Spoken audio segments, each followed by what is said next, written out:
And welcome back. Real quick game today, playing with Grenzo Aggro against Atraxa Praetor's Voice. Opening with a kind of easy opening hand here, a number of 2-drops. I'm going to play out the Ledmir on turn 2. It lets me play out two 2-drops on turn 3 if I do draw a land.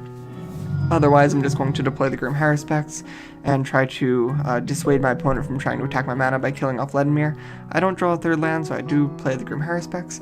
Meanwhile, my opponent on Atraxa over here is developing pretty slowly with no turn 1 or 2 or 3 play, in fact. And since I am playing a pretty fast deck, I can take some strong advantage of that by just playing out a lot of attackers and putting some pressure on them early.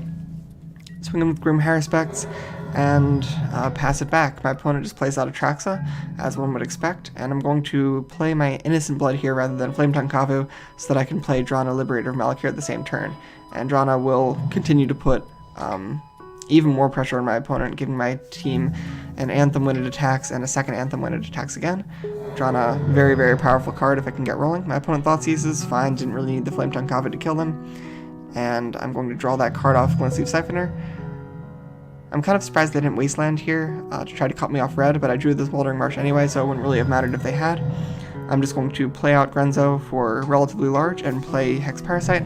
Now I know at this point the only thing that can really prevent me from killing them next turn is Wrath of God, but I'm going to play my creatures into it anyway, because I know that if they do kill my board, I'm going to draw, looks like 5 cards at this point off of Grim Haruspex, and it won't really help them that much, so I'm just going to hedge against something like a partial board wipe. I don't really know what it would be, but I'm just playing my cards at this point and trying to get a Grenzo flip. And in fact, they do have Supreme Verdict, and I activate Grenzo and hit Zulapur Cutthroat, which is actually going to kill them off of their Supreme Verdict, causing them to lose 6 life. So a pretty fun end to a pretty fast game. I don't really think that if I hadn't flipped Cutthroat, if it would have mattered.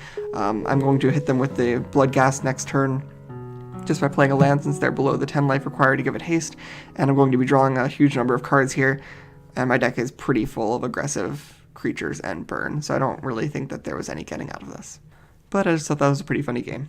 So that's all I have today. Have a good night.